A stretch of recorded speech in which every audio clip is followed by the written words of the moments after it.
The music's on, the disco ball has dropped, and it's time to get this party started. You're listening to episode 38 of DiscoTrek, a Star Trek Discovery after party podcast here on the Tricorder Transmissions Network. I'm your host, Heather Barker, and with me, as always, my most favorite Jeff Hewlett. Nice to talk to you again. How you doing? Hanging in there. How are you? Hanging in there. Aw, like the little kitty on that poster, that motivational poster. Hang in there, little kitty.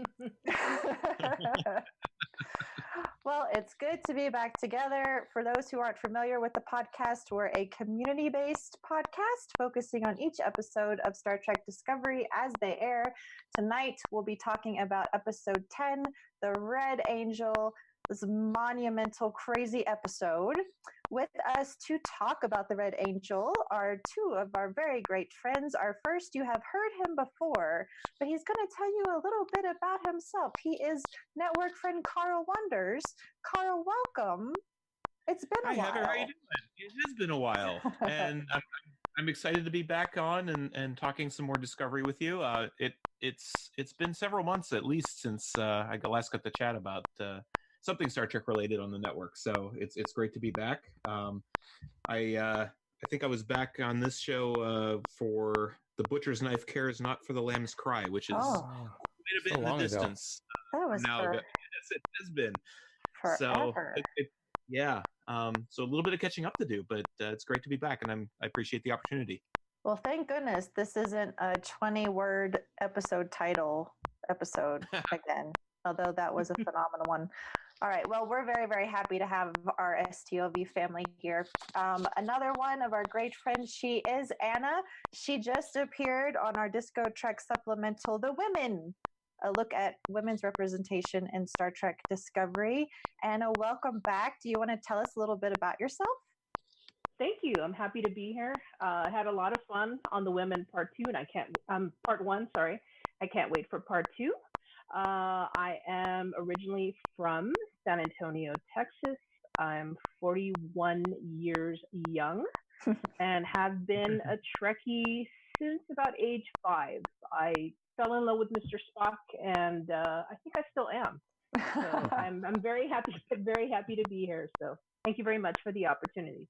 Oh, we're happy to have you here. I think we'll have some Spock talk for sure in this episode. We're going to hop into our discussion here in just a second, but first we have some housekeeping to do.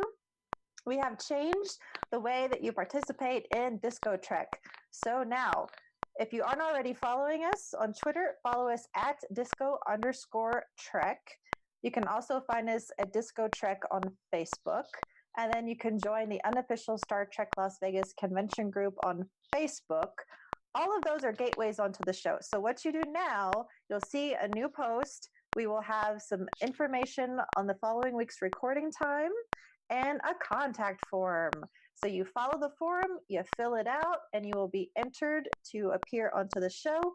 We've started to pick people on Friday now instead of Saturday to give us a little bit time in case someone can't make it. So just keep an eye out that way. We will email the winners. And so we've been announcing them on all those platforms as well. So the response has been phenomenal. We're super happy with it working this way. So we're going to continue to do that. In the meantime, we would love for you to engage with us, any of those platforms. We'd love to hear your feedback. We also have a Patreon. Our Patreon's been really busy lately. Yeah. Jeff, do you want to tell us about Patreon? It really has been, yeah. Like Heather said, we have a Patreon page. You can find it at patreon.com/thetricordertransmissions or by visiting our website, thetricordertransmissions.com, and clicking on the Patreon link in the upper right-hand corner.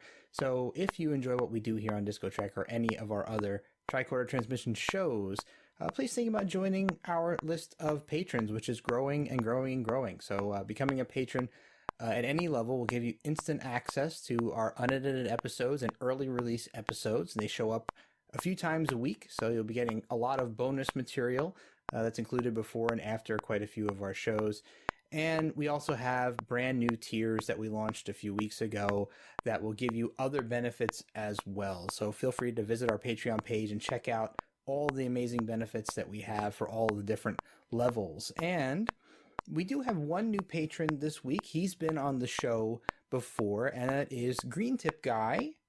Thank you for becoming a patron at the Trellium D level. And I think this is a DiscoTrek first, or even a tricorder transmissions first. This might be a little awkward, but because this person's actually on the show right now, we have another patron who has upped their pledge level and has become our second harmonized Omega Molecule Patreon member. Thank you to Mr. Carl Wonders for doing that. Oh, you're putting me on the spot here. Yeah, but happy to do it. I've gotten many hours of enjoyment listening to this network, so it's the least I could do. Well, that's what we want to hear. We just want to bring all of our thoughts about Trek and the community's thoughts about Trek out to the rest of you. And I'm so glad to hear that you had so many hours of fun listening, and you've been on so many of our shows, and I'm sure you'll be on more in the future. Anytime. I'm always happy to talk Star Trek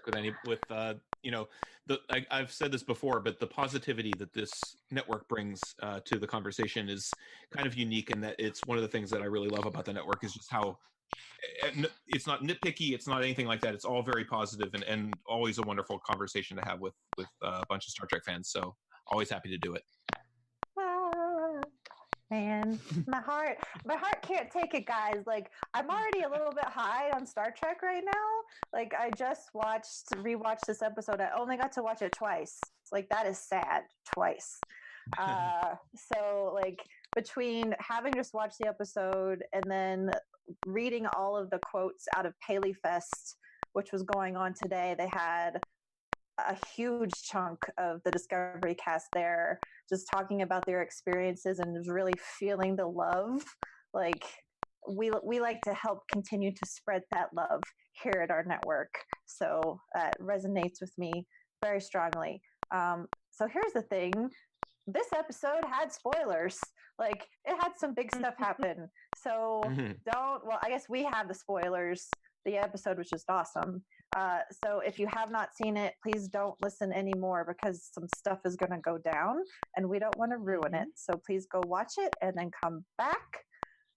Our show is segmented into 3 sections. We have Drop the Record, which is our opening remarks, Play a New Track, where we explore what's new about the Star Trek universe, and Spin It Again is our look back at standout moments, scenes, characters, just about anything you feel is worth a second glance, which I feel is this entire episode, so I'm already spoiling my thoughts about it. But let's go ahead and drop the record. Anna, I want to hear all about what you thought about this episode. Oh my gosh. I've seen this episode 3 times already.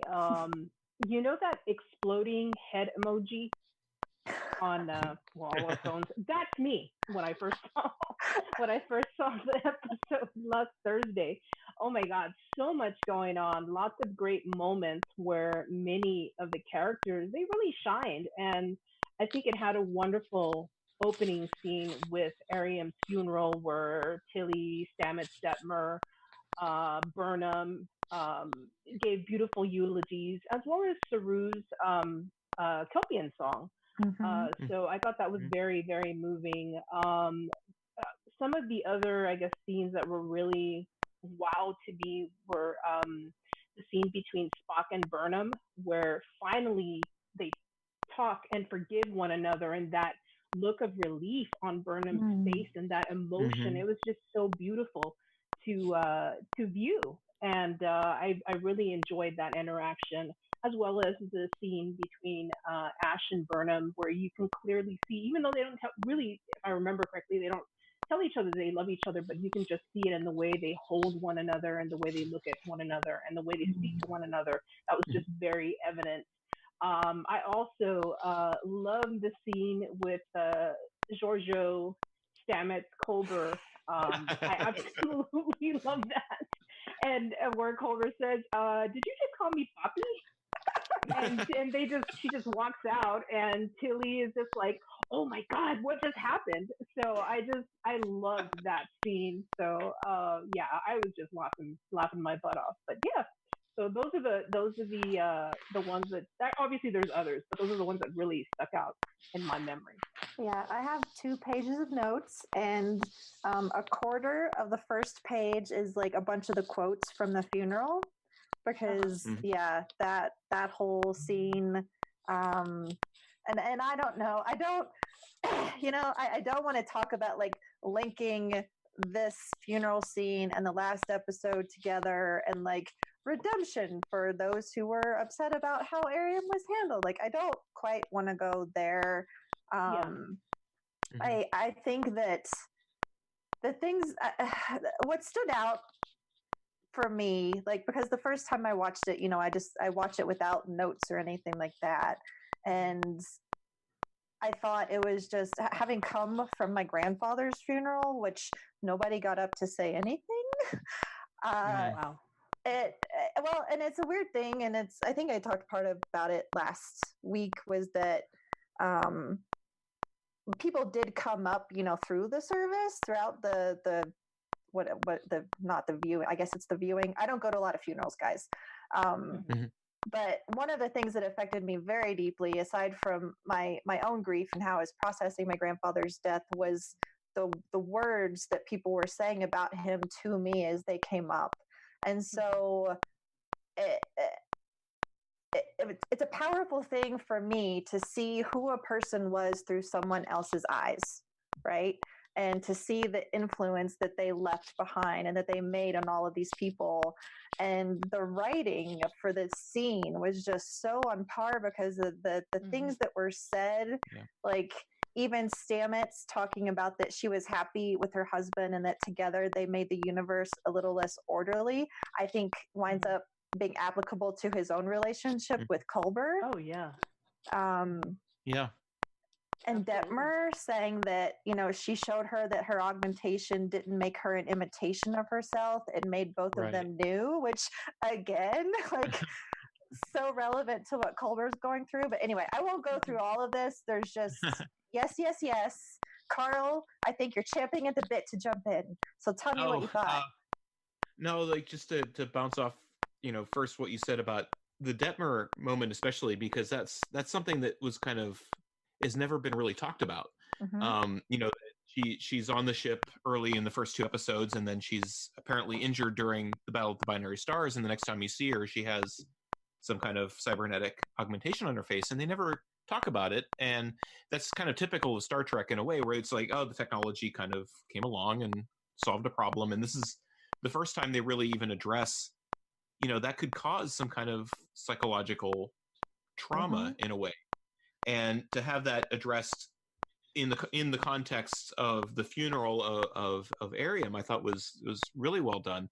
I'm actually confessing to be one of the people who initially kind of was a little negative about the last episode, and I think I struggled with how to frame my comments about it, where I was saying basically what it ended up boiling down to, the more I watched the show and then watched this episode, was this is the stuff I wanted the whole season, or even the whole show, where the thing that really struck me, not so much individual scenes, although we can talk about that too, was how this and last episode were really such character focused shows.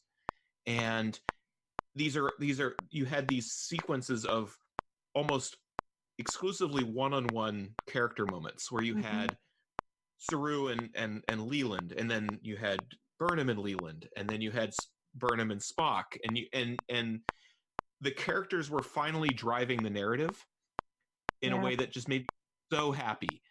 And it's something that and I'm not saying that the show and the season up until now has been a disappointment to me, because it certainly hasn't, but so much of it seemed plot driving character rather than character driving plot. And finally get the characters kind of steering the story as they would in real life. I really appreciated the scene with Spock and Burnham certainly is a standout to me, where he comes in and he's talking and he's kind of being annoying Spock, as he's been for much of his time on the show. But then it comes around to him saying, I wish I'd been there when you punched Leland. It would have, given me some satisfaction or something, which is kind of finally when he's breaking out and becoming some version of the Spock that we know and love from before. Because I can see that type of conversation happening in other incarnations of Spock. And one moment that wasn't talked about, and it was a really small one, but I think it's also meaningful and kind of goes to what I see as the main point of this entire episode, which is sort of a forgiveness and redemption kind of story, which is when that little short scene between Non and Burnham, when they kind of admit to each other that they're both glad that the other was there to help. Because you could see how Burnham would be blaming Non for Ariam's death, but that's not what comes out of that scene at all. It's very much a kind of acknowledgement of each other's role in what happened, and a kind of forgiveness in a sense from both of them, that of what happened, and acceptance and moving on. And I think that was certainly something that seemed to run throughout the entire episode. I noticed also in that scene that Non says, after seeing how hard you fought for her, the real her, I'm grateful for you too. And I get, like, I don't know. I love the feminism of Discovery. I tweeted about this earlier because it was like there's no real feminist agenda out there, guys. Like, we just want to like respect and uplift and empower women. But yeah, like Discovery, as Anna and I have talked about in our whole 2-hour first part of an episode about women in Discovery, they're doing something very different. And for two women to come together and not just talk about Ariam, as this augmented, like very alien type human. It's like they recognize who she was, and I think that maybe there's a message here for all of us about what we think about somebody versus who they really are and what we're looking at. I think we're all sad we didn't get to see more of this really beautiful person. But I really loved that line, and that there was just a focus there on the person that Ariam was. Anna, did you want to chime in? No, I would completely agree with what you said. Absolutely. I would have to agree also with what you said about there's no feminist agenda, like you said. It's, we want to be able to empower women and, of course, be treated as equals. So, I mean, we obviously know that in this day and age, that's still an issue, even though, if you look back, 100 years prior, I mean, we have come a long way, but it's still an issue. And one would hope that in the 23rd century, that will no longer be an issue. So, there's no feminist agenda. It's just we want to be treated as equals and seen as equals. So well, I'm on board with Star Trek's feminist non-agenda. Absolutely, it's something that's been a part of Star Trek for a long time. It's just Discovery does it louder, as I've said, and I think it's just it's great for everyone, and it's just a really powerful thing to see women friendships, positive women friendships, women talking about other women, because while it has been present in Star Trek before, it just hasn't been quite at this level. And I think that seeing women in this way is good for all people. Jeff, you're over there. I want to hear what you thought about this episode. Wow. So I feel like I should just mute myself for the rest of this episode and let you guys go. Because unfortunately I'm going to be that guy. Oh no. Yeah, and this obviously is, I've made mention of this stuff on previous episodes, so forgive me if I'm a broken record, but I felt like we're kind of getting back to that rushed, compressed, so much going on in one episode, Discovery. And I don't know. It just felt like so much to take in and felt so heavy to me. I had a couple issues with the time travel aspects and the Red Angel misdirection and reveal. I'm kind of getting tired of that whole like, oh, here's what it is. Oh, no, it's not kind of thing. I'm like, all right, we see it coming a mile away. Let's just be real and let's just have a story to be told. And we don't need to be misdirected and surprised all the time. I feel like it's kind of an overused plot device, but that said, there were a lot of powerful scenes in this one. You guys have referenced quite a few of them. I had marked down the funeral scene, what was incredibly moving. The scene between Stamets and Culber, that brief little interaction was really impactful. I really love that brief Saru moment with Leland where, he had kind of come out and said, I was testing you. I wanted to see who you were and if I could trust you. I love this new Saru, and I wish I know we're going to get more of him. I wish we could get more of him now, but I don't know what it is. And I know I've said this before, but I feel like the drama is just so heavy, and this is just a me thing because I've just gotten to the point in my own life where I had so much drama to deal with every single day at work. I don't want to have to come home and watch more people's drama on TV. I'm like, I kind of miss the hopefulness and positivity in Star Trek, and I just feel like every episode is like, oh God, I have so much to think about now. I just want to come out feeling good at the end of a Star Trek episode, and not, beating myself up like, oh God, more drama. Yeah, like, I get it though. Like that. I was in a similar place, Jeff, where I know. And I think even Carl, like, and Anna, we haven't talked a lot about it, you and me, but like there were Brother was fine. Like the opener, okay, great. You're setting us up. Let's go. New Eden knocked it out of the park for me. I thought Discovery has found its place.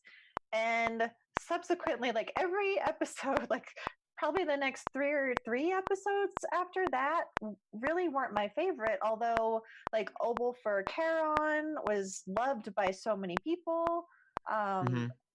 And those like just didn't work. Like people were crying when Saru was dying, and I'm just like, I'm not buying this. He's not dying. Yeah, right. Misdirection and no, that's what I mean. That's exactly what I mean. It's like it seems like so many of these episodes have this kind of like red herring that you're supposed to buy into, and now we're like, okay, we bought into so many red herrings before. We're not going to be surprised anymore. just do it. Just don't misdirect us. Just let the story out. So I have like three things in my head floating around now after this conversation. To Jeff's point about the misdirection, I completely agree, and I don't think it's unique to Discovery. It's something that comes up, and I honestly think some of it is the loss of these self-contained stories where, in classic Star Trek, I hate to use that term because it's as if this isn't Star Trek or it isn't going to be classic Star Trek in 5 years. But in like, say TNG, you had an arc through the episode, and you had a resolution at the end of that episode. And these stories are meant to link together like chapters in a novel, and it's starting to read almost like a Dan Brown novel, although better, where they always have that twist that makes you, I got to read one more chapter now. And instead of having resolution to the story, they turn everything on its head to propel you into the next episode. And I agree with Jeff. I'm getting a little frustrated with it, as far as just tell a straightforward story, and don't, if the writing is good, and I would argue that the writing has been much better the last couple episodes than the ones previous, to Heather's point, you don't need to do that. That's kind of something that less talented writers would do to maintain interest. And to Heather's point, I also agree that I really liked the initial episode. I really liked New Eden. I liked a couple episodes here and there, but to me, and again to Jeff's point about the compression of the story, this is going to be a bad analogy, but and thinking about it feels like if anyone ever played the game Risk or something like Risk, where it takes you like an hour to set up the board. And then by the time you set up the board, you're like, I don't want to play this game anymore because it just took so long to get everything where you needed it to be. And I feel like the series has spent so many episodes getting all of the pieces on the board, so to speak, in the right place to finally then start telling a story, that now they only have how many episodes left to actually tell a emotional narrative with characters. And I wish that, and we'll see, because I think it looked like in the trailer for the next episode that the Klingons are going to be involved again. But like, aside from getting Ash on the Enterprise, or getting him toward Enterprise, as far as getting Ash on the Discovery, I don't like that. The was it Point of Light or something like that? Like that episode to me is easily the bottom for the season for me. Yeah. And so much of that, I don't understand why we spent the time we spent on it. Maybe it'll make sense, but again, that's a little bit not ideal storytelling in a way, where you have this episode and you're like, why did we spend an hour with these characters who I liked from season 1? Don't get me wrong, but they didn't seem to propel the overall arc that they're trying to tell this time very much. And I kind of wish they'd spent more time on developing Ariam's backstory or other things like that. And not that. And the last episode, the Project Daedalus episode, was fantastically written, and I apologize to anyone who thought that I was ripping on the writing of that episode. I wasn't. It's just that I wish that story had been told over the course of multiple episodes instead of just one, I guess. Yeah. And that's totally reasonable and valid, and like, yeah, I don't want to go down the rabbit hole of that episode again, because it's just like, Sure, no. Even like I had so much stuff, like I even wanted to say myself, and I'm like, you know what? Nope. Like I'm just done. Yeah. I don't want to engage in that. Like for me, it worked beautifully. Yes, I would love to have seen more. I just have to say, while we're talking about her, that seeing Sarah Middich walk back on the bridge. Yes. All I could see were those little hot flame emojis, because, and this had to do specifically with her, and we don't know, at least I don't know, the full story of what exactly happened. There's been a lot of speculation that she was allergic to the makeup, or just it was too much for her, or she had something else she had to go do. I don't know, but it was just I thought it was kind of a cool moment as an actress to be like, all right, I left. This is what we did. And now I'm back. And now you can see my face, or so. I don't know. Like, there was something sassy about that moment for me, even though it wasn't like sassy in the episode. I don't know if that makes sense, you guys. Does that make any sense? No, it makes sense. No, it makes perfect sense. Yeah. I'm glad to see her back as Lieutenant Nilsson, and curious to see what all happens. But that was such a little power moment there. So the big reveal, like, following up with what Jeff was saying, I was going to be really disappointed if Burnham was the angel, but only because, like, I was really excited that for the most part, really everyone, thought they knew, but no, maybe one person on Twitter that I follow apparently had guessed that the angel would be Burnham's mother, and I never saw the original tweet. So as far as I knew, nobody got that. Guessed it. Yeah. And it was just funny to me that the writers are almost like, psych, like, nope, like, you think you figured. And I love this engagement from the writers, whether it's intentional or not. I just really loved that it was like a lot of people thought they had it figured out, and we get told immediately, like in the cold open, it's you, Burnham. And it just blew my mind. Like by the end of the episode, I just absolutely adored that it wasn't Burnham. I don't know how it's all going to make sense. Like the time travel stuff, I don't know. I don't even care, because I just so much enjoyed that, like, 2 out of 20,000 people, I know that's not right, but nobody really figured it out. And to me, that was just so phenomenal that in these 2 episodes, we've had a death that no one saw coming, and a reveal that very few people had guessed.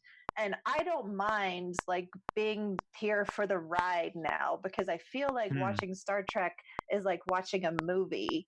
And this episode, just everything that happened really blew me away. So I'm on board with wherever we're going. I don't know where we're going, and I think that's another thing I love about this season, is I just don't know what to expect. Yeah, and it's such a refreshing change from, I think, the first season, when it seemed like every fan theory panned out, at least the ones I was seeing about where the Enterprise, or God, I did it again, where the Discovery ended up at the end of the first half of the season, who Lorca was, and who the Emperor was, and everyone kept seeming like they were one step ahead of the writers in a way. And I enjoyed it not being who the obvious choice was, according to the unofficial Twitter poll. That said, I also appreciated the fact that when I went back and watched the episode a second time, it made complete sense that it was Burnham's mother. Mm-hmm. That there were enough little breadcrumbs sprinkled, especially in that scene with the scenes with Leland, where it made sense that it would have been her mother. So it's not like they just pulled it out of thin air or other places. Yeah. No, it was set up if you were paying attention, and not that you would ever guess it, but on a second viewing, it kind of rewards you for paying attention and catching those little bits that were sprinkled throughout. You know, I'm sorry, Mr. Negative chiming in again. Turn off mute. You know, as a guy whose biological father disappeared and I never got to know him, I was kind of mad at Burnham's mom. She had time travel technology. She could have come back and said hi at any time and said, "Hey, I'm your mom. I'm still alive." I didn't get that. I was a little put off by that. I mean, I was glad that it didn't turn out to be Burnham. Like Heather said, I was a little like, oh, God, I hope it's not future Burnham. That would be very contrived. But I mean, I'm glad they didn't go that route. But at the same time, it's like, you know, she could have gone back at any point in Burnham's childhood. You know, she has that technology. She could have gone back there and just said, "Hey, you're not alone. You know, you're not without your parents anymore. You're not stuck, you know, just trying to live in Vulcan society. I'm here for you and I'll be here anytime you need me." But no, she didn't do any of that. Well, she can't. I mean, they can't have an actual relationship when they're not in the same time. And I think I'm glad that you brought this up, only because I want to point people just to so I don't know the actual handle. Jeff the Colonist is his Twitter something name, but he brought up about you know, being an adopted person and the difficulty of, you know, she thought her parents were dead, and so not having that connection, not having those people there, and then having them plopped back into your life, and how difficult this may be. Go find him and find his thread about it, because I think it's really important to hear that perspective. But yeah, I'm not sure. Like, number one, I think it's going to be explained why this was set up this way. I am finding now that the things that I have questioned all the way back even to Culber, like, I'm on a different train now with Culber. I still think there were problems, but you know, they were very quick to say, trust us, and I have very much settled into trust us, because I feel like these episodes are giving us answers that weren't there in the past, that, you know, we can only talk about an episode with what we've seen. We don't know what's coming, so of course we're going to talk about things that don't make sense. But I do think that question will be answered. I don't think it would have been possible for her to have any kind of relationship with her. Well, but I'll tell you, I would have loved to have seen in this episode, or hopefully in a future episode. Well, they won't do this, but I would have loved to have seen Burnham's mother show up with that Red Angel suit in that friggin' house where the Klingons were killing her family, and kick some ass with that Red Angel technology, because she totally could do it. I don't know why she doesn't, but I guess we'll find out more about that in the future. Well, and I won't say anything more. I keep thinking about the whole Vulcan saying the needs of the many outweigh the needs of the few. Yes. Or the one. Yes. So I keep thinking of that. So I think, like Heather says, it's going to be revealed. And I think it had to happen in that manner, because they did say that the Red Angel was coming back to prevent decimation of all these planets. So is she going to, you know, essentially screw with that plan just so she can come back and see her daughter? Or is she going to continue on with the plan and let it fall into place the way it should to prevent the decimation of all these planets? So I'm thinking of it in that aspect. I get what you're saying. No, I get what you're saying too. Yeah. But I mean, the Klingon War was super destructive too, and she could have stopped that. So I don't get what. But could she have? Like, I don't even like the time travel. I don't particularly know how she's able to talk. Like right now, we have a variant, which is Michael's life being in danger, and that is the thing that's bringing her back. We don't know what she's, we just don't know anything about how this is working right now. So I don't feel that it's necessarily fair to say, why didn't she do all this stuff when we don't even know the details of what's like how it's working and what's going on. As you said, you have to go with what you've seen. And she chose to come back to help the Kelpians, and she chose to come back to help the people on New Eden. So it's really weird, the choices that are being made. And she comes back obviously to help Burnham not die, but I'm sure we're going to get some more information on this in the future, but right now it seems very kind of haphazard, and there could have been some other choices made, since she seems to be able to go back to and do, direct them to do whatever she thinks should be done. And I killed the podcast. Sorry. I don't know how to follow it up. The inherent problem with time travel. Mayhaps. There's just lots of questions. I assume we're going to get answers, even though we've only got 4 episodes left. So sad. I don't want to think about that. There are so many notes in front of me that we haven't even talked about. Let's move into what is it? Play a new track. Sorry, I put my notes down. Okay. We did drop the record, so play a new track is next. Yeah, I'm just like, screw it all. Let's just talk about all the crap in this episode because there was too much. But everybody did their homework, so I don't want to throw your homework out the window. So let's move into play a new track. Let's talk about things that we learned that are new, which, I mean, the Red Angel is Burnham's mom, but there's other stuff to talk about. So Carl, besides the Red Angel being Burnham's mom, what else did you find that was new in this episode? So the biggest thing plot-wise, and this kind of goes back to Jeff's comment, is apparently the Federation or Section 31 has been tinkering around with time travel for a long time, trying to figure out how to do that in some sort of, dare I use it, temporal Cold War-esque kind of situation here with the Klingons. The thing that kind of sticks out to me a little bit is how many different ways we have now come up with to do time travel in Star Trek, and none of them are ever consistent. Going from something called time crystals, which I'm frankly not a big fan of, to slingshot around the sun, to, we just wanted to go observe Earth for a pilot for a series that never happened. Don't forget cold starting the engines. Cold starting the engines. We have chronoton particles.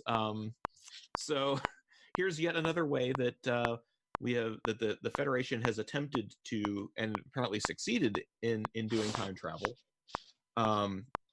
And I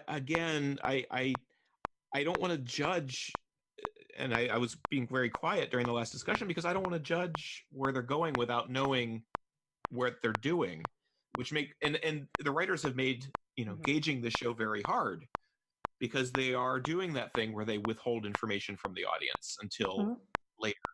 So I'm kind of withholding judgment about, does it make sense that it's Burnham's mother? I'm wondering if the Red Angel turns out to not be Burnham's mother the whole time, but we'll see, I guess, in the next 4 episodes. I'm actually kind of curious because this never came up, and it was another scene that I had written down, but the scene between Culber and Cornwell. What people thought of that? I actually enjoyed that. Okay.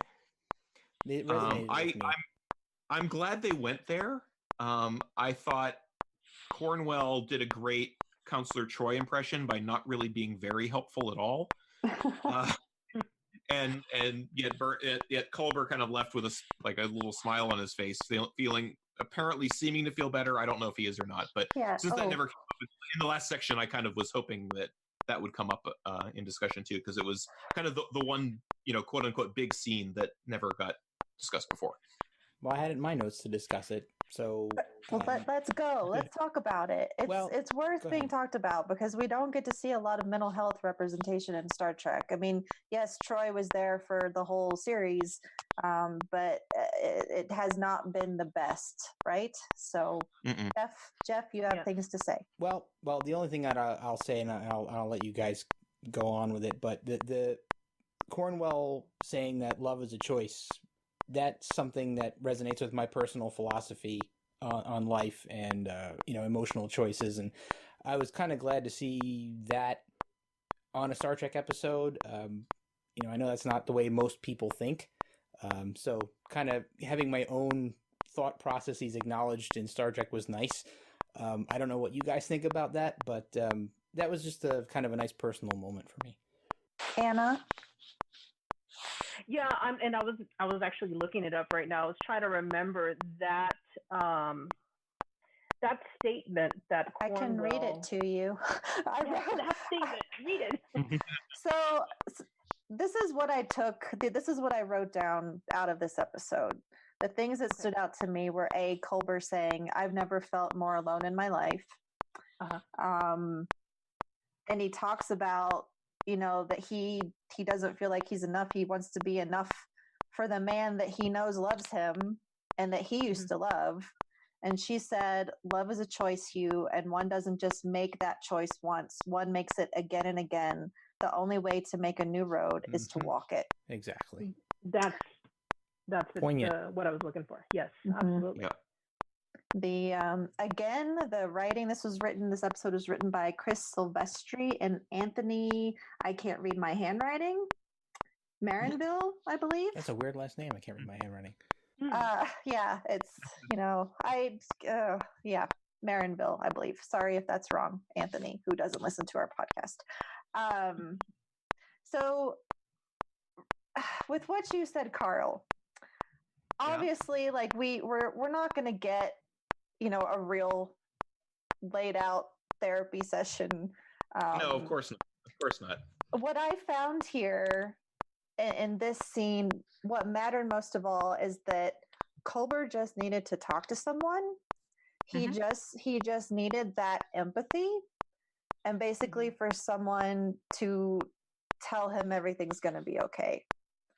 And I was just really floored to see a beautiful moment between two doctors and a doctor realizing that he needed help. And so who does he go to? A psychologist that's on board. So it's just important to show these moments and show even doctors need therapy. And he even makes that when they're down on the planet to do the trap for the Red Angel, he even tries to make an attempt to speak to Stamets, but Stamets is like, "Look, this is not the time right now." But and you see that willingness, to get better. So I thought that was very, very powerful, even though it was very that particular scene was short, but it got the point across. It's been interesting to watch Culber start to come to terms with this because we left off with him telling Stamets he needed space, or to for them to move on. They need to move on, and then it turns into Spock and Culber, and Spock saying to Stamets, Culber doesn't necessarily need space from you. He needs space for himself to figure out what is going on. And even in the funeral scene, Culber was emotionally responding to Stamets talking about Ariam and her husband. And so, yes, we get the scene with Culber, and we get the scene with Stamets, Tilly, and Georgiou, which we can talk about that in a minute. But Georgiou actively sensing that's the male tension or whatever she called it. She knows there's something going on there, and she's working to be look, you love each other. You may be in a place where a lot doesn't make sense, but don't forget about what you have. At least that's what I took from it anyway. So to me, I totally understand that the scene and what he needed I was just in this situation yesterday with a friend. Like I suffer from depression and anxiety. I have PTSD. I go to therapy.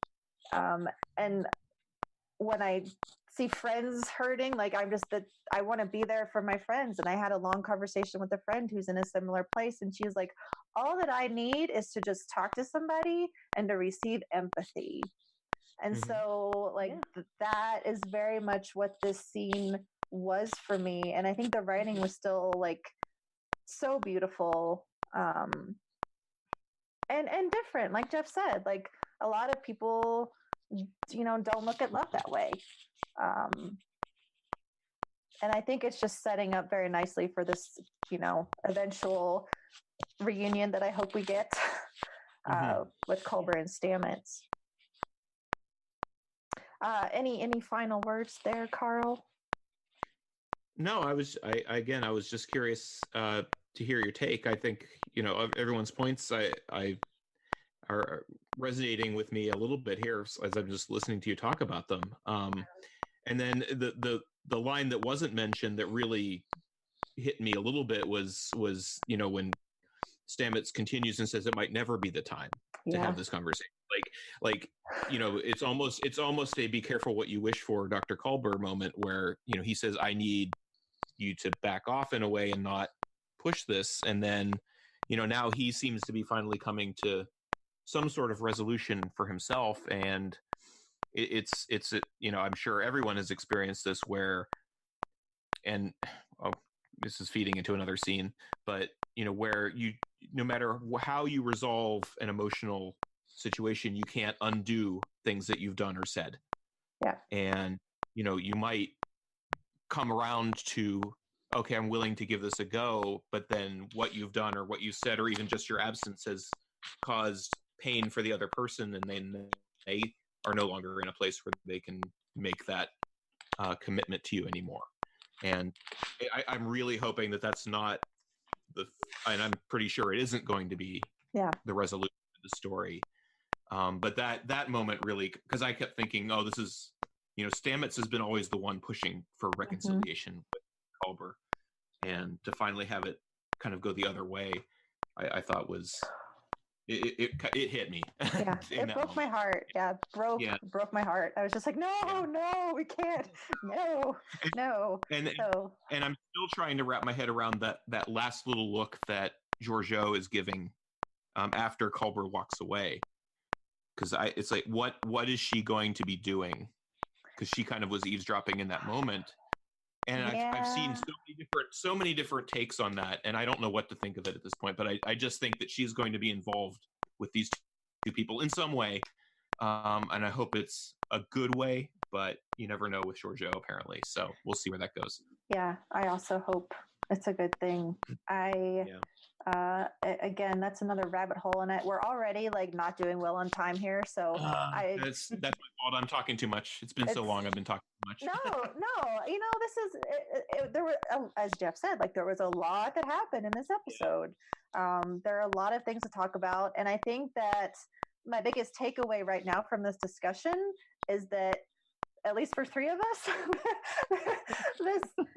this episode resonated fairly deeply because of that connectivity and character development that we saw across the board. And it's given us moments of reflection, because even within these minutes long interactions, there were still powerful things. Like with Georgiou and Burnham, when they were together, you got hints of obvious care for each other, despite that we're often led to believe that Georgiou is not trustworthy and Burnham strongly dislikes Georgiou. But you can tell that they are still seeing parts of the other version of them, but then also developing their own relationship with each other, which again opens the Georgiou box of is or is not a character as such redeemable, which I don't want to go down it because it's going to be a 3-hour conversation. But this just happens repeatedly. I think the only scene that wasn't necessarily touching was Saru and Leland. though Saru did say, like, I do think that you're going to take care of our ship and, you know, all of these people, but he doesn't necessarily trust him. I mean, even with Burnham and Leland, like, Leland feels terrible for what he did. Like, you can tell that he regrets it. So in all of these, we're seeing emotion, we're seeing people connecting, or people well, Burnham did punch him twice, so Yep. that was that. But again, like, how many of these scenes seem to be revolving around the idea of somebody made a mistake and they're looking for absolution in some way or another. It's like almost every scene there's somebody who's apologizing to somebody else, and the drama comes from how that apology is received. Sometimes good, sometimes, you know, in the case of Leland's nose, not so well. And again, like, you know, we keep talking about these things at length, but I think that, again, to your point, that's the great thing about having these character driven episodes where it is all emotional. It's not point A to point B. It's the stuff in between that's worth talking about. And it's one of the things that it's one of the things that I truly love about Star Trek in general, is that I feel that Star Trek tries to teach us how to communicate with one another.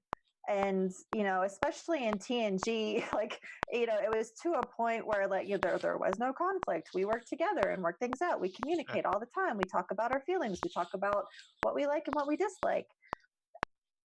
I feel like Discovery is just so much more raw because the characters are so much more raw. These aren't perfect characters. They're all flawed characters, but there's still this message of going to people and talking about your problems, you know, having conversations where you don't always punch people in the face. I get why she did it, but still, and just coming to a place of absolution or a compromise or something.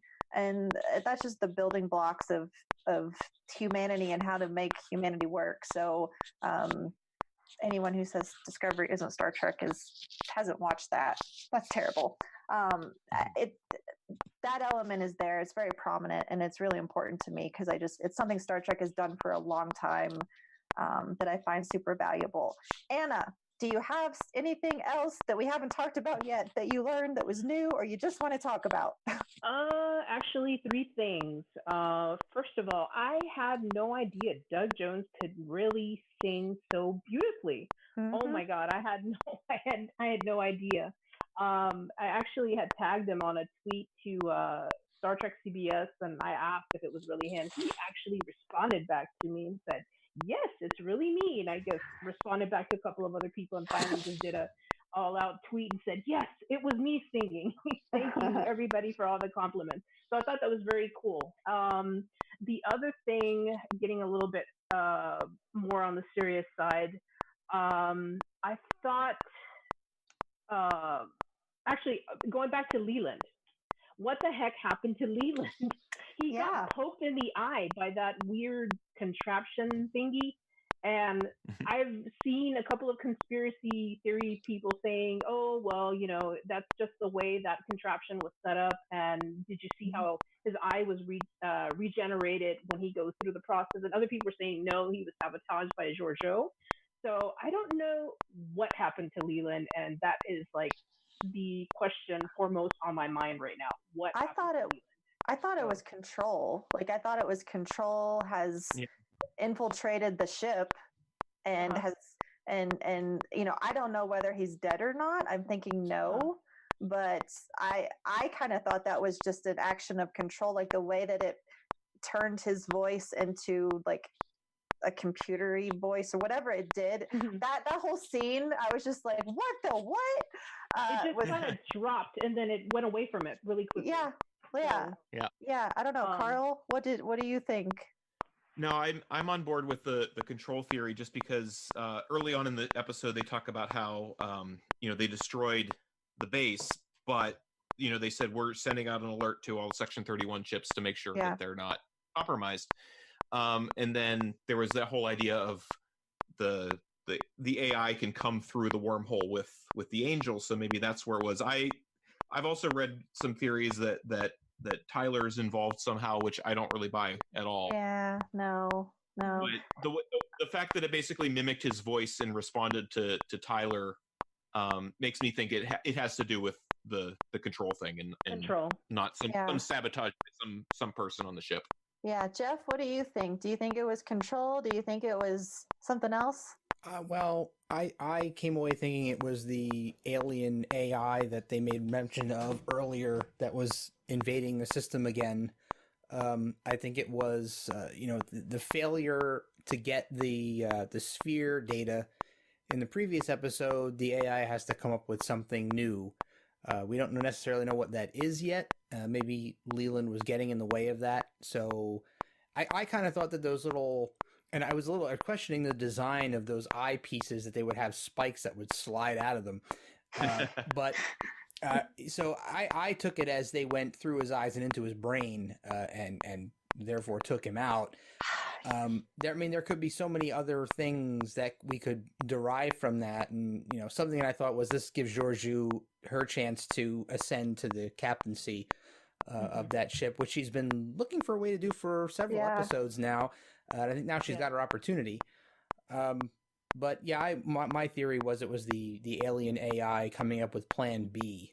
Yeah, I guess I should clarify. Like, I am just assuming right now, based on what I know of the novels and everything else, that AI is controlled right now, and that may be different from what other people are thinking. But that's what I thought, the same thing as Jeff. So, Carl, I don't know if that was different from what I was saying. No, I meant the AI that's taken over control and took Arium and so not the original program, but whatever the new thing. Yeah. So I think we're all pretty much on the same page there. Did you have one more thing, Anna? Actually, I did. And we kind of already touched base on it with the conversation between Leland and Burnham, where he reveals that actually her parents were essentially the creators and engineers, so to speak, of the Red Angel suit. So I thought that was, wow. Okay. Her performance there was like, man. Oh my goodness. Yeah, it was intense. It was a very intense scene. All right, Jeff, what about you? Did you learn anything that we haven't talked about? Well, all of my points have been hit on so far by everybody else. The only thing that I have left is that the exosuits make them look like stormtroopers. So weird Star Wars connection there, but they really look like stormtroopers to me. But everything else that I had in my notes were things that were brought up prior to this. Yeah, I think I'm pretty much on the same page there. So let's go ahead and move into the last segment. Spin it again? Is that right? It is. It's terrible, guys. It's like I don't know my own show. Who am I back to? Anna? Yes, you can start us off with your standouts, scenes, moments, characters, themes, the whole episode. However you want to do it. Go for it. Oh my gosh. I'm back to that exploding head emoji again. Honestly, I mean, I would have to say that it was the entire episode. It was everyone, really. I mean, from Burnham to Stamets to Cornwell, everybody. I mean, really, Spock, Leland. I mean, everybody had their part to play, and they did it well. Mm-hmm. And I believe that it was, and I do agree with what Jeff said about it being compressed a bit. That being said, sometimes life can be that way, and I do think sometimes, not always, but some of these episodes do sort of mimic life. You can just kind of be getting too many things at once, and that's kind of how it felt. But that's what I guess would be it. I would say about that. Great. Carl, what about you? So, Heather, you mentioned this, but I want to shout out again to Soneqa's performance in that scene with Leland, where she manages to go from kind of disbelief to, sadness that her parents were lying to her, to this anger that comes out. And I'm certainly no actor. I don't know how you do that tear thing that she manages to pull off. in that scene is just remarkable to me. Yeah. And you know, she's everybody on the show has been so good in pretty much everything, but that even elevated it another level for me. And then to kind of go back to one of Jeff's comments a little bit, if I had one thing to kind of grimace at a little bit, the only thing I don't like about this connection between Leland and Burnham is it kind of shrinks the universe a little bit, and it does things that sometimes the JJ films did, and especially to mix fandoms a little bit, the Star Wars universe tends to do, in that everybody is connected to everybody. And I would have kind of preferred to not have a connection between Leland and the parents of Burnham, because now Burnham seems to be the most connected person ever in Star Trek in terms of how her life has affected everything around her. Yeah. That's not to say that I don't like the direction, and certainly we wouldn't have had the scene that we got, which was fantastic. But I'm hoping there's some kind of explanation for why Burnham is connected to pretty much everybody we see on screen now. When she started out as being some person that Lorca plucked off of a transport ship at one point. So I have the theories, and I won't go deep into the theories of what could happen with Burnham, but given that, we don't have a history of Burnham right. in Star Trek after, I think that they could spin it in a way of making it an allegory of how one person can have such a big impact. Mm-hmm. And we'll see. I have no idea. I'm hoping that we get 6 more seasons, billion more seasons of Discovery, and however long Sonequa is there. I hope she's there the whole time because I just love her. But I am curious to see. Like I get it. It doesn't bother me because we're just very much living in this tiny little Discovery world right now. We've gone a few places, but for the most part, with the inclusion of Pike and Spock and others this season, we've really focused on all those core people. We haven't really, the story really has never gone much further than those things. So that the containment doesn't bother me a lot, but I still do also agree with you. Okay. Yeah. And Jeff, what about you? Any final shout outs? Wow, man, Lieutenant Nelson got some side eyes when she came on the bridge, didn't she? That kind of stuck out a little bit. I think it was just a very soon thing. I know, it was too soon, but they need somebody in that position, I guess. They do. So they do. But there were some nice nods, too. There was some acknowledgement there. But seriously, you guys all know, everybody listening to this show knows, I love to pick on little threads and wonder where they're going to go in the future. And one thing that we haven't mentioned on this show yet is that, we found out in the last episode that Irium is the first cybernetic human. And now her body's been shot out into space. So what's going to happen when some alien race finds that body? We know as Star Trek fans what happens when our probes and satellites get found by alien races. They come back as these uber villains and things. So I don't know. Maybe we'll see Irium back again in some other form. Yep. Maybe like a nomad or a V'ger or something of that nature. I don't know. Maybe she's the genesis of the Borg. Who knows? But I think it's a little dangerous to shoot her body out into space. But that's Star Trek for you. So I think we have a vehicle for Irium to show up again in the future. I think between that and whatever, what's been downloaded into Discovery, there's multiple options. Oh, yeah.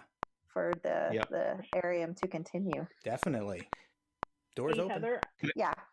I completely forgot to do my shout out to Doug Jones and Anthony Rapp.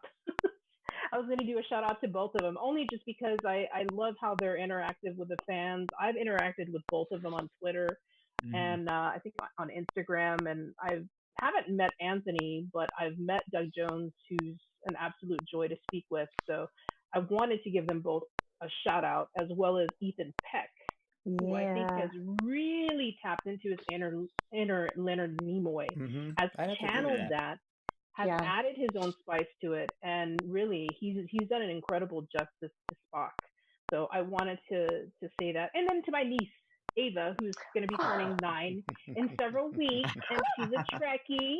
And I do mention her because I think it's really important that our generation passes on the Star Trek legacy to the younger generation so they can appreciate it, learn from it, and pass it on to their children, because Star Trek has been so pivotal in breaking down these social barriers that really hinder us as human beings. Think about it. I mean, it should not matter at all who we love, how we identify, what the color of our skin is, et cetera, et cetera, et cetera. And to me, Star Trek Discovery holds true to that message, and they embrace that. So I just wanted to say that. Off my soapbox. Sorry.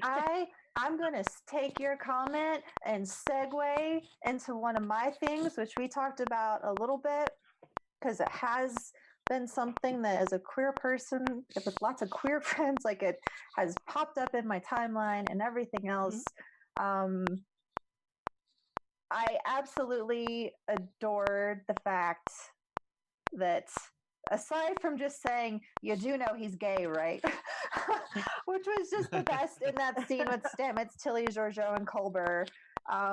Getting guys, like, just hearing, like, yes, it has been extremely meaningful to see an out gay couple on Star Trek.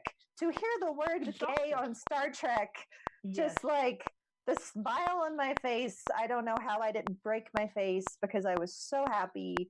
And there has been a little bit of criticism because Georgiou referenced Mirror Stamets and said that he was pansexual. And I will totally say, for everyone out there, yes, I get it. People that don't know, look at DS9, and this isn't just Star Trek, but there's, I hate to use the word trope, it's totally a trope, where queer people, especially bisexual people, and pansexual, which is very similar, get put into this, they're all evil characters or just somehow malevolent, and that does happen, and it's a thing that we do want to avoid. And so that criticism is very fair. And I did a tweet thread about this, so I'll do my Twitter at the end so people can find it, because I typed it better than I'm speaking it. We don't realize with tropes, like a lot of people don't even realize what they are. There are tons of straight people out there watching this, not even thinking about the fact. They're not thinking, oh, well, that's mirror universe person, so they're definitely evil, therefore all bisexual people are evil. Like, it doesn't necessarily happen that way. But when you see something over and over and over again, it tends to happen subconsciously for some people, and that's where it becomes dangerous. So I think that the criticisms of that and how, Culber's been handled, just how the whole story arc, it's gay people in a tragic situation. I think all of that criticism is fair, and I think it's important to hear those voices. But for me, a pansexual person, I have had far more people show interest in saying, what does pansexual mean? Googling it, talking about it. I've seen that this has been a very positive experience for me. And again, that might be a different experience from what someone else is having. But the intention here, and apparently even like Anthony mentioned in a tweet today, like, he didn't even realize this trope, this, bisexual is evil trope existed. So again, like everyone out there, surprise, queer people are not homogenous. We don't all think the same thing. We don't all know the same things. And so I'm not going to go out there and say these writers totally aren't aware of the tropes. I think that the intention behind this is important. And what I saw was a confident woman stepping in to try to potentially rekindle what's going on there and say, get over all of this. You two are here. You have a history. You love each other. I'm going to spice it up a little bit. In my world, we have pansexual, bisexual, gay people, like straight people. We have all kinds of people, and it's normal. Like, this was a positive delivery with positive intent.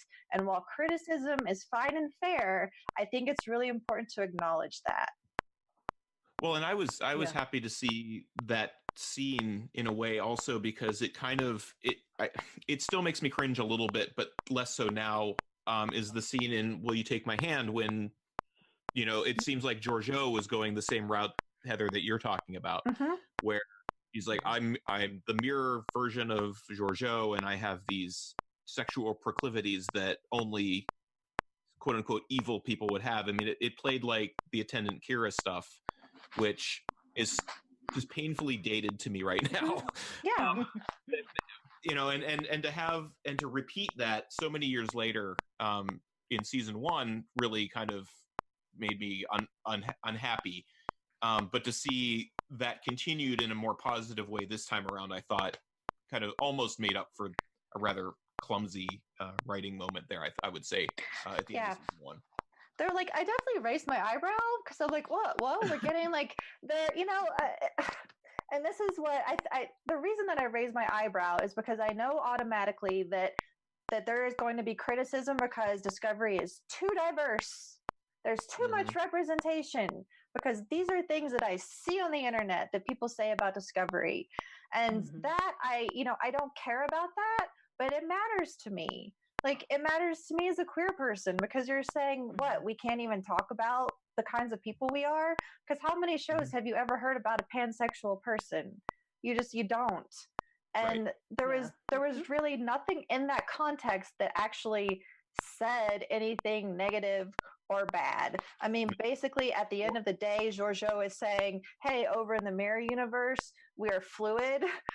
We like sex. Because she's talked about that a lot, and that's another thing that we don't necessarily need to shy away from. I know, like, there's not a lot of outward sex in Star Trek, but it does happen. We know it's there because we're all human.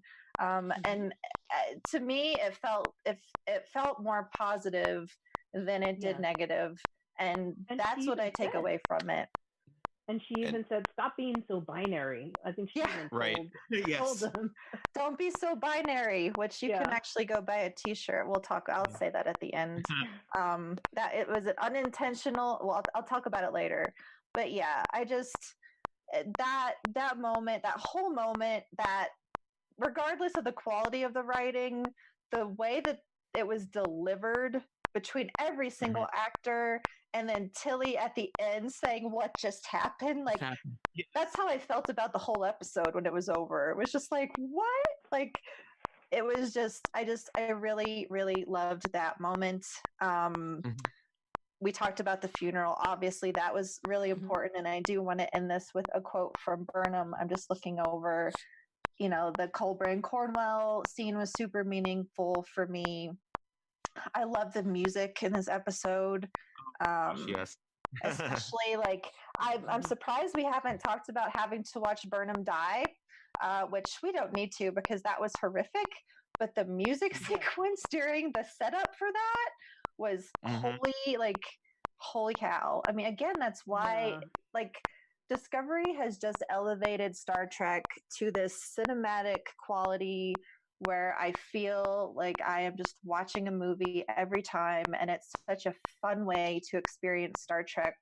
I think Discovery is doing movie Trek better than any of the movies have done, and I know that's a big statement, and everyone can disagree with me. It's just what I take away from it. So really quickly, we'll go around. Any final thoughts, Jeff? I don't think I have anything else to add besides what I've already said. I will acknowledge something that Anna said. I should have said this earlier, but Ethan Peck is very impressive. As a lifetime fan of Spock, as I've said many times on this show and other Tricorder shows, and someone whose life has been influenced by Nimoy's original portrayal of Spock, I've been increasingly happy with his portrayal each episode.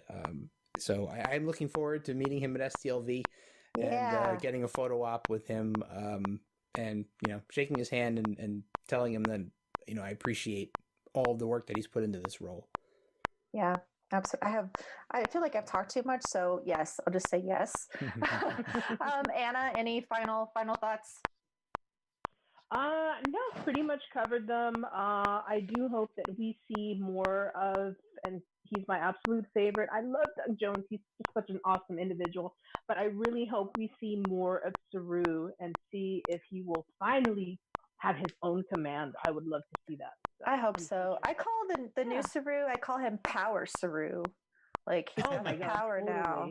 Like, Totally. I don't know. I like it. I have a beautiful my friend Patrick, who's been a guest on the show, sent me this very beautiful bust of Saru that I am so happy to get to stare at every time we record now. So it's like, if y'all haven't bought the bust, you should, because it's really amazing, especially for Saru fans, Anna. Like, yeah, no, actually, I do. When Doug Jones came down to Texas, he was in Laredo a couple months ago, and I bought the bust, and he signed the back of it. So, yeah. I've got to take mine to STLV to get him to sign it. Definitely. It's just phenomenal. But here on Saru and Carl, any final thoughts? I want to agree with Heather what you said about the music, especially the last 2 episodes. Again, I think Jeff Russo's really stepped up his game. Not that it needed stepping up, but not only that last scene, the music in that scene between Spock and Burnham was really lovely. And it sounds to me like he wrote this really sad little theme for Arium that is throughout the last 2 episodes that I love as well. And it would be against my brand to not say something, and it was in my notes. I never got to. And other than that, I don't really have much else. I also agree that Ethan Peck has been fantastic as Spock. I loved his last little exchange with Burnham right before he leaves to open the door at the end, when he says something like, if you were to die, I would be responsible for killing a Starfleet officer again. Therefore, your survival would be, I forget the word he uses, but fortunate or something very. It was very Spock imperative or something. Very yes. So and he's really. I just see Spock now when I see him, which is all an actor could want. I think.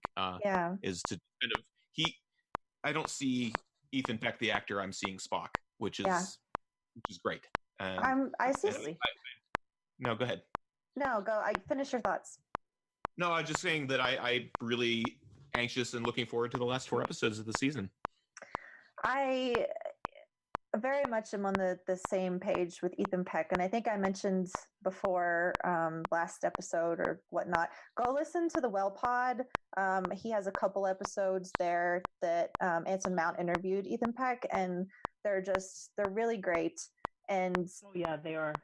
I've listened to them. Yeah, one of them has like his last day on set and the words that he said, and I can't even really talk about it because it's a very emotional thing. I think Jeff and I very much share this connection with Spock, and a lot of people have talked about like comparing Ethan Peck to Leonard Nimoy, and I don't think it's fair to compare anyone to Leonard Nimoy because there's only one Leonard Nimoy.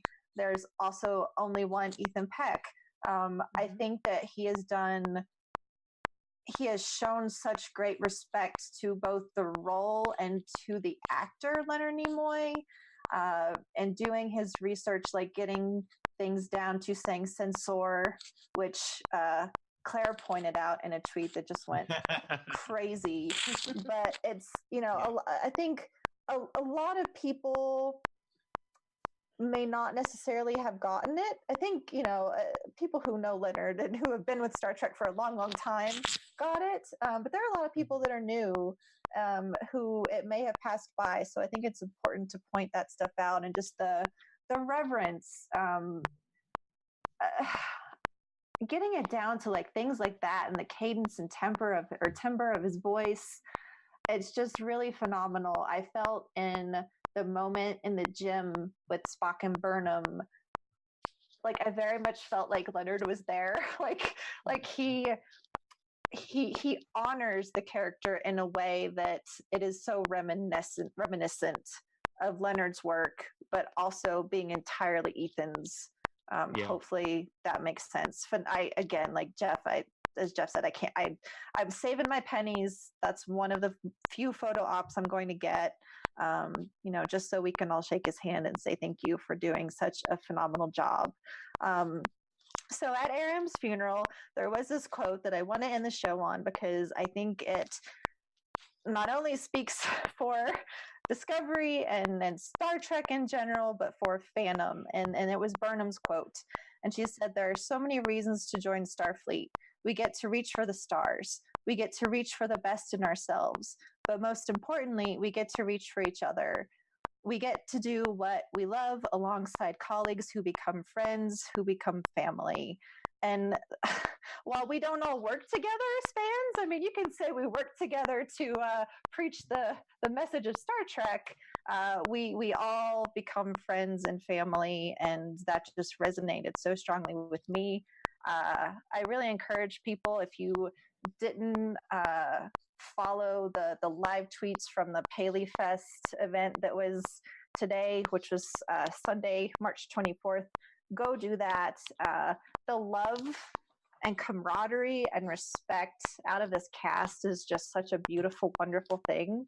And more than any other cast, I just feel like these people understand Star Trek and truly represent and share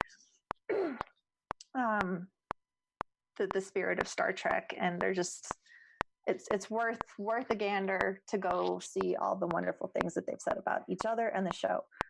So thank you, Anna and Carl, for coming on and talking to us again. I will be speaking to Anna again very soon for part 2 of our Women in Discovery podcast. And hopefully, Carl, we will talk to you again sooner than later, sooner than season 3. Yes. Very quickly, let's go around the table and just tell everyone where to find us on social medias. Carl, go for it. So you can usually find me poking around on Twitter. My handle is @listeningtofilm. That's really the best way to get hold of me online. Excellent. And Anna, where can we find you? On Twitter, and my handle is DarthAnna, 2 N's, 77.